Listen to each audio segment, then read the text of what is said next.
Okay, so I got a chance to see the new M. Night Shyamalan horror thriller 2024 release, Trap, which I definitely have some thoughts on this movie. And the reactions and reception are starting to come out for Trap, which, I definitely have a response to the early reactions and early reviews, but I'm going to talk about that in just a minute. But without further ado, let's just go ahead and start off with the positives I have for M. Night Shyamalan's Trap. So the biggest positive that I left the theater with is Josh Hartnett is incredible in this movie. He is really good in this movie. I liked seeing the different personalities of him, going from being this loving father to deep down being this horrific serial killer named the Butcher. And just I really liked seeing how someone like Josh Hartnett, blends in with a crowd. How he dresses like you and I, he acts like you and I, he talks like you and I. Like, he's just a normal working class Joe. Like, if you spoke to him, you wouldn't think anything out of the ordinary for this guy. Like, he is a very charming and young fellow. Which, speaking of that, Josh Hartnett actually, in a lot of ways, reminded me of Ted Bundy in this film. And if he went up to you, like wanting to help you or wanting to give you a lift, somewhere, you would probably, you would 100% fall for it, because, he's just a very charming fellow in this movie. He's very good looking. He's a very nice person. He's a very nice person from what he shows in the more humanized side of him, and he does try to blend in, with society. He does help people, throughout the film. But then he also sets up some traps, I guess you can say, throughout the first act of this film. There's a very clever sequence at the beginning of the film that deals with oil, that I thought that was one of the best sequences in the entire film. But then that does also bring up the other question: the amount of security cameras here, the amount of guards, the amount of police, circling this joint. Like, they are watching, every single corner, every single, millstone of this place. The fact that he does get away with what he gets away, there's definitely a believability in it. I can easily, look past that just because I had a great time with this movie. But, that might get on some people's nerves. It just depends on how accepting you are. But you cannot take away Josh Hartnett is incredible in this film.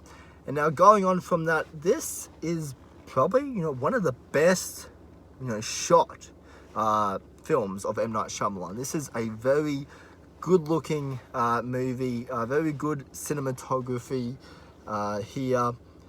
And now, going on from that, I do want to talk about M. Night Shyamalan as a director, writer, and producer here.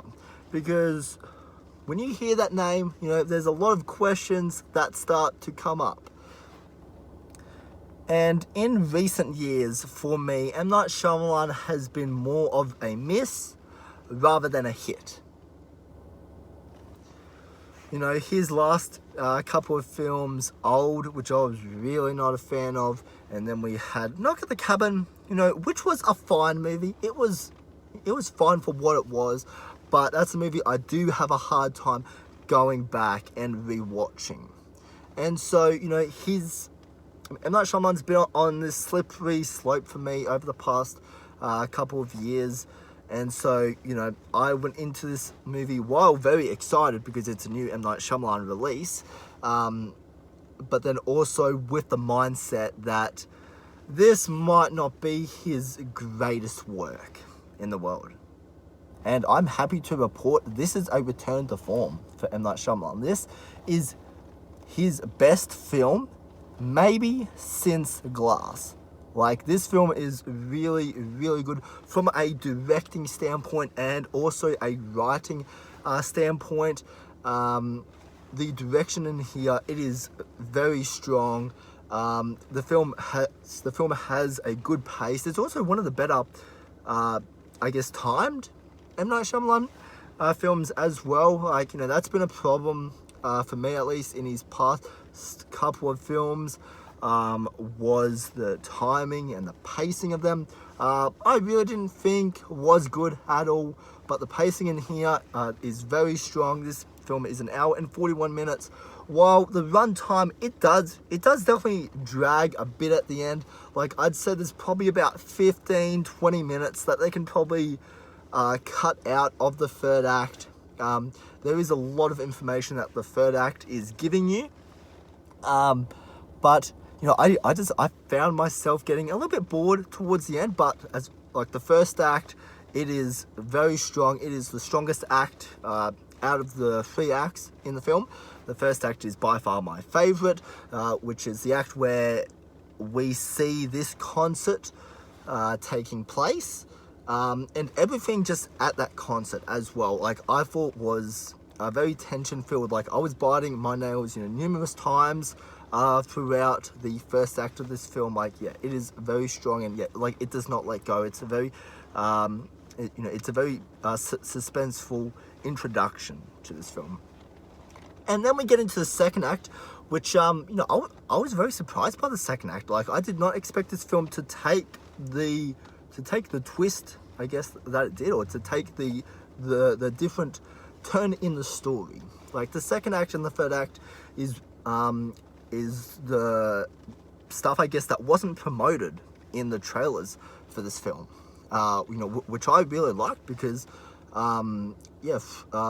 this film just, it kept me guessing, kept me like on my toes. Like, I was always wondering, what is he going, to do next, throughout the film. And so, the film definitely did catch my interest. I was very engaged. This is a very watchable movie, very entertaining movie there. And now, going on from that,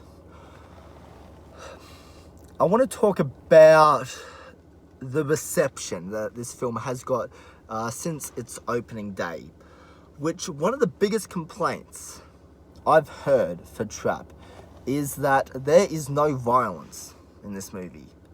I've heard a lot of people talk about how this is a serial killer movie. There's no violence in it. There's not a single drop of blood. Okay, a couple of things here. If this film has a great story and great characters surrounding it, to me, violence doesn't matter. Like, if you're watching a horror thriller, depending on the type of genre that you are dipping your toe into, it does not require violence. Not every single horror thriller requires violence. I did not feel, myself at least, that this film needed violence to carry its runtime. If anything, I felt that this film worked much stronger not using that ingredient. You look at films like Seven and Zodiac. Like, those films have little to no blood. There was little to no violence in those movies. All of the violence that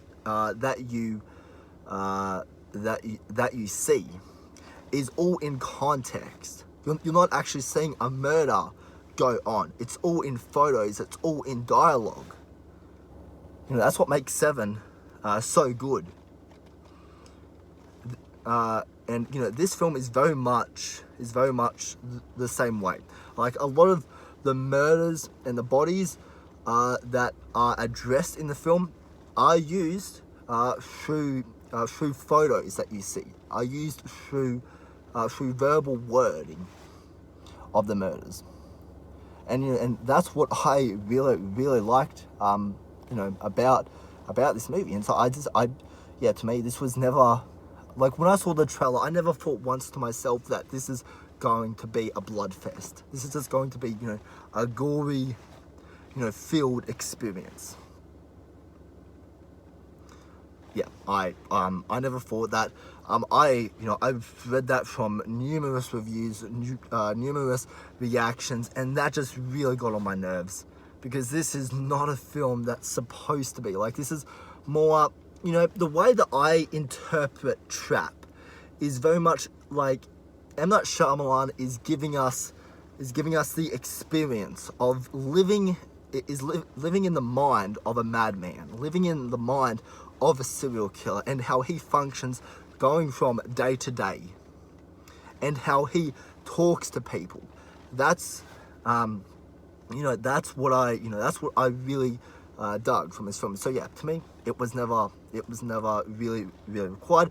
I feel like this is going to be the last point I say on this regard, is I feel if violence was in this movie, that it would have taken away from a lot of the horror and a lot of what made this movie so good, to me at least. But each to their own. Like, we all go to movies with different expectations, wanting to see different things. So yeah, I guess just keep that in mind. Like, I don't want to say in this video like, oh, you are wrong because violence is not in Trap. Like, that is not my goal here. I don't want to be that person saying that, you're a bad movie reviewer, a bad critic. That is just not the case. I am not saying that. I'm just stating, I think for me, why violence was not required in Trap. So yeah, if I want to have a conversation about this, let me, if you are one of the people, that thought violence was required, I am all ears.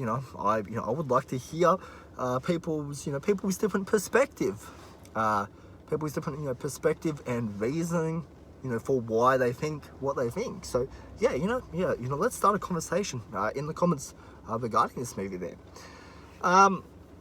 And this is an M. Night Shyamalan film. As I've said, there is a twist. There is definitely a twist in this movie, but I wouldn't say that this is a twist-focused movie. This isn't like a movie that's like centered around the big twist ending. And if anything, this film has the least twist. I think out of all of M. Night Shyamalan's movies. Like, there's definitely like a twist that does put the first act in a different perspectives, but it's not really lingered on too much. It's more mentioned, and then we're kind of moving on from that.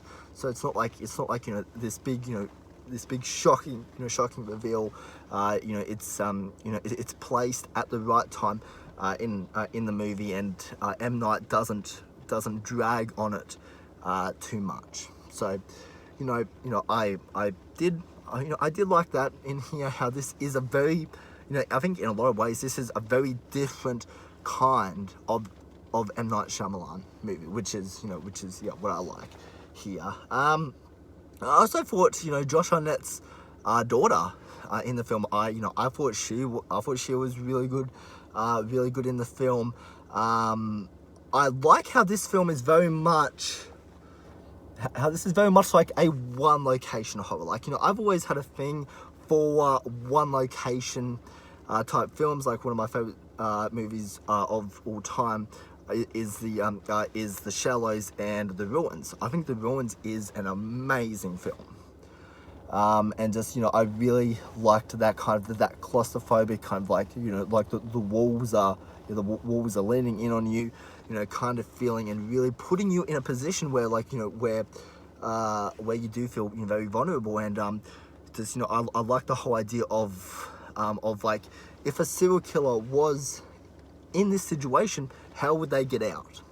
How far would they go? I think this film really does lean on the limits, on how far a human will go just for their secret to be kept secret, or for their identity to be kept secret in here. So just that I really dug. The one location I thought was just highly entertaining. I thought it was a great utilization for the story in here. And then as far as I don't know what the singer's name, like the actual character's name is here. I know the actress who plays her is M. Night's daughter in here, who is an actual singer, Lady Raven. Lady Raven, just had a bit of a mind blank there, but yeah, you know, Lady Raven is, there is a lot of screen time dedicated to her. I felt that there could have been maybe,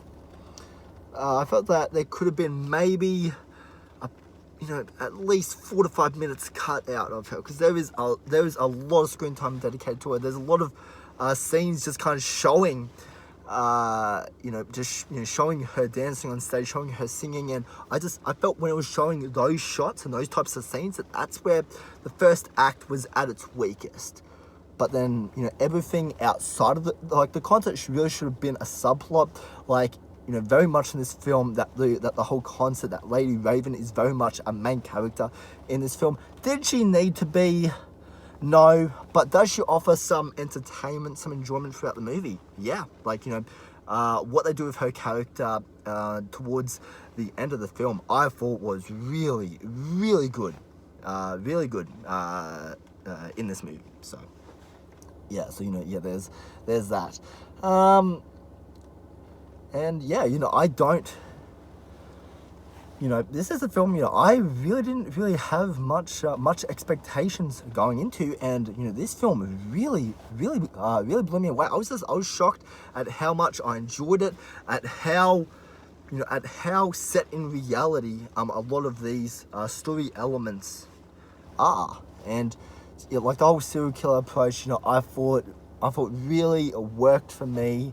There were so many aspects in Trap, you know, that really worked for me, but might not work for others. So my question to you guys here is, what did you think of M. Night Shyamalan's Trap? Let's have a conversation. Let's have a conversation about this movie.